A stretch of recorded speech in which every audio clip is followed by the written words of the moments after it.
Well, this has been the longest summer of my entire life. Here's 100 films I watched through the duration of summer 2019. I have nothing else to do. If anyone wants to employ me, where's my showreels in the... Starting off with a bang, Pinocchio is scary. Like genuinely a cursed artifact of a film. I shall be a good human boy, Papa. And then suddenly his dad's been eaten by a whale, and it's like, where did that come from? Christian propaganda is hilarious. I also think this is an advert for a dating app. Howso! Howso! It's me, the Shadow Man. This movie's spooky. Ah! That sure is a Hitchcock film. For all of his horror stuff, this guy loves spy thrillers. Train sequences, fear of police, you've got the wrong man! And then of course I watched The Wrong Man. This is the most courtroom procedural film I've ever seen. It wasn't me, you see? And then they find out it wasn't him, you see, and then that's the film.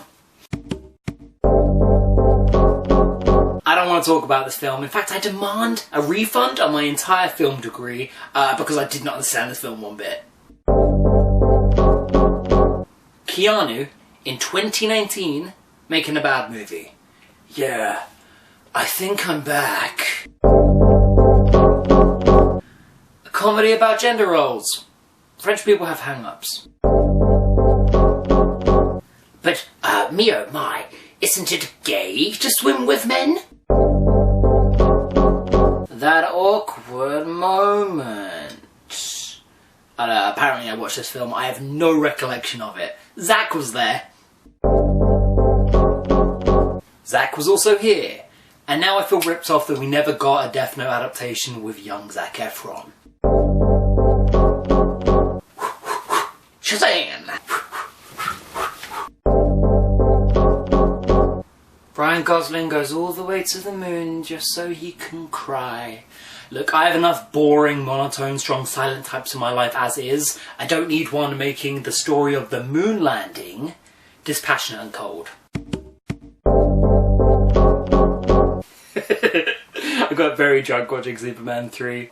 As my friend best put it, it's a Richard Pryor comedy about computers until Superman shows up at the end.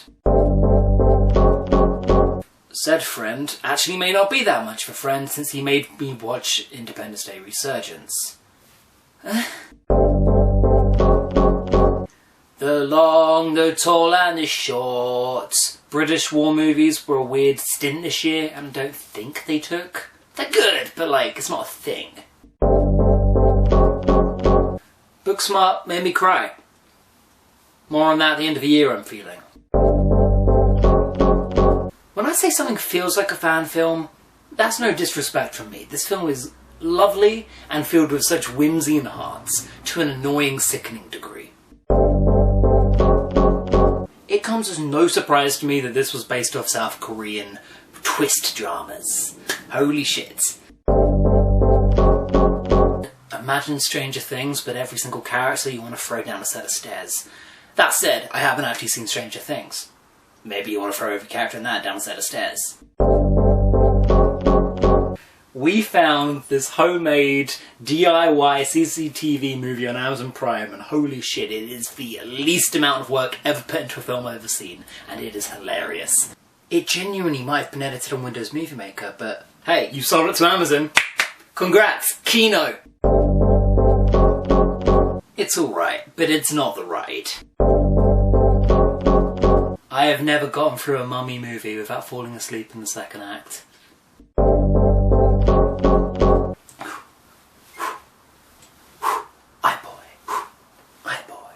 I'm a boy with the powers of an iPhone. Also, my childhood friend got raped. Rocket Man, gay culture is for the boomers.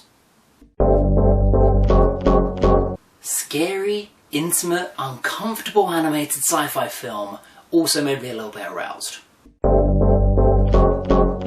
Sometimes it's fun just to watch the stars you love have fun with what it is they do. This is not one of those times. I avoided this film for years because, well, the cast looked annoying. I didn't like the cast lineup. I judged DVD by its cover, but it was really good. In this film, Ken Watanabe goes to the depths of Atlantis to fire a nuke at Godzilla to bring him back to life to fight a three-headed dragon and a moth. That means it's good.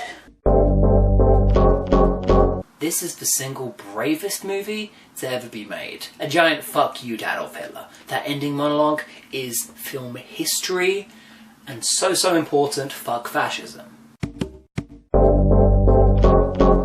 Proof that I will follow James McAvoy to the ends of the earth. Except Split. I can't vibe with Split. Oh, you don't like it, huh? You don't like things in my house? Well, maybe, if you paid the wages, you could tell me what to do in my house. This film has Denzel on 100% when really he should be like a 50%. Oscar bait! Black Panther with the audio commentary on. Ryan Coogler is one of the coolest directors on the planet. This made me fall in love with Black Panther all over again. It's the underdog story. You've seen it 1,000 times. Every biopic is the same. Fight me. Jaws takes on SeaWorld. No, the actual SeaWorld. Jaws is a woke queen. I am such a sucker for quiet, intimate sci-fi films with 3 main characters and preferably one of them is a robot. A light, hilarious film that I'm going to appreciate so much more when I get to my 30s. You could have had a bad bitch! Non-committal! Of all of the Talking Dog movies, and of which I have watched a lot of this summer, Beethoven is the prodigal son. Really fun comedy film that already seems self-aware and pastiching the genre that it started. This one's more of the same. Beethoven, you know that shit. Also, Beethoven saves a girl from being raped.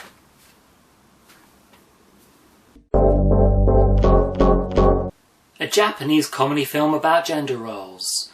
Japanese people have hang-ups. Turns out that Jay Buckley from In-Betweeners is actually just a bad actor, and that's a shame. Whoa, it fucking stinks in here! Yeah dude, you're in a fucking pyramid, there's dead bodies around. Fun fact, there's a whole archive of South Korean movies in their entirety for free on YouTube. I'll put them in the description below. This one, it's no Ghibli, but for a bit of folklore it'll do. This film gave me a bad opinion about people from Romania. It's so bad that it's so true. I gotta hand in my Samurai Film fan card because this film was a chore to get through. CGI blood, weird Bollywood number at the end. I completely understand why this film is as iconic and quotable as it is. A good Oscar movie contender? Oh my. I don't know what came out in 1948, but you know what, this is probably the best of that bunch. The Muppets Take Manhattan, and momentarily save me from depression. For all 3 hours of this film's runtime, I couldn't work out whether it was just very cold, cool sci-fi or very passionless action Chinese cinema. It's the latter. Everyone's favourite contractually obliged Peter Parker is back, and this time he got Jakey mad. Fire every missile! The ending 10 minutes of this film are probably the crowning achievement of the MCU in terms of authenticity. And now it's all gone! And now it's all gone. In terms of heart and soul, consider the MCU absolutely fucked. I ain't got time for that remake. This film takes it so slow, and the ending is so deranged and fucked up. It's another Talking Dog movie, and it's not even in the high tiers of Talking Dog movie. Now Marley, from Marley and Me, with Owen Wilson. Now he talks fights crime and gets up to, like, adventures. Imagine when he goes back to his actual family and he's put to death on the fucking operating table. Japan, why'd you make TV show compilations and release them in cinemas? This one adds nothing and is an objectively terrible way to experience the Gurren Lagann story. I watched this on my birthday and I think I gave up. Sad birthday. End of Evangelion, on the other hand, is a joy, and I'm so happy I have that piece of depression art in the world with me. The ending really pissed off my friend. I don't blame him. Midsommar. There's something on the roof. There is something on my roof as I'm talking about Midsommar.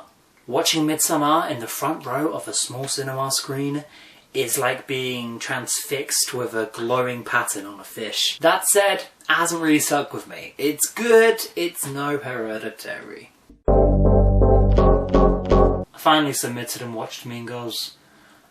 We played a drinking game with it. Every single time I heard a quote that I had heard from Tumblr or Twitter or cultural osmosis, I had to drink, and I got fucking plastered. The Dead Don't Die is like one big movie prank that the director is pulling on everybody else. Bill Murray and Adam Driver are the kings of deadpan comedy, but the ending's still like, if you don't care, then why the fuck should I care? It's The Shape of Water, except it's South Korean, and the monster is a giant floating head.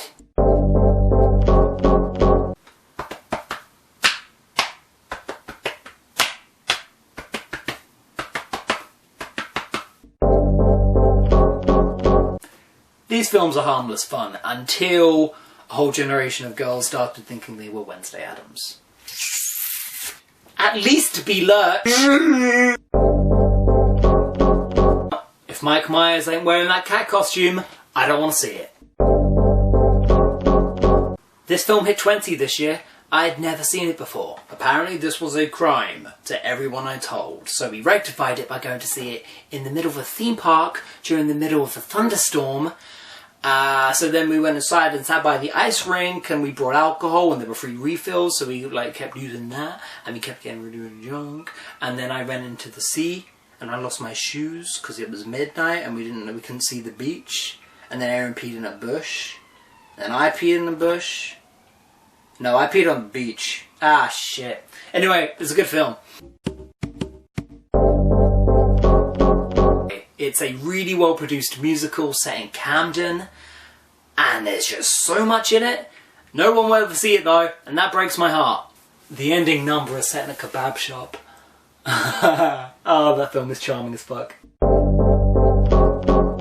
Oh, Sam, you want to learn more facts about Cambridge Analytica than you already know? Hey Sam, you want to get more paranoid thinking about the fact that your data is a commodity? Hey Sam, The Dark Crystal is one of those films that I can admire on a technical level, but actually sitting down to watch it is not that great. Imagine 15 Yodas in a scene. Technically impressive, yes, as a feat, but it's not very fun to watch. Turns out that not every single unmissable cult classic comedy from America is unmissable. When this film came out, there was nothing like it that had ever been done, ever. A mind-bending, unending nightmare. Hey, what can a man do for a 10 out of 10 around here? This dog loves the troops. All is good? No. All is not good. This British indie sci-fi is loaded, has so much to say, and it's so out of my comfort zone. It's on Netflix. Watch it as soon as you can. John Cusack in this movie looks like an old Miles Teller, and now I'm convinced he is him sent back from the future reincarnated just so he could star in the movie Whiplash. This one's kind of cool. It's like rom-com, but it's like pew pew. I'm a shoot man. Old cartoon says trans rights. I mean, I didn't watch the show, so... Old Cartoon Revival is really good, but doesn't say trans rights. Jirachi Wishmaker is both nostalgic, really, really sweet, and the most 6 out of 10 movie you will ever see. The villain of this Pokemon movie is a Pokemon collector in a franchise about collecting them all. And also Ash is the chosen one. I don't care, this film ends the second it gets going. See, the thing about me is I'm a rebel without a cause. You think what that might be like? A movie about the end of an era in filmmaking, coming out during another end of an era in filmmaking. I'm so glad my film professor told me about the Charlie Manson killings. I would have had no clue who the fuck Roman Polanski was.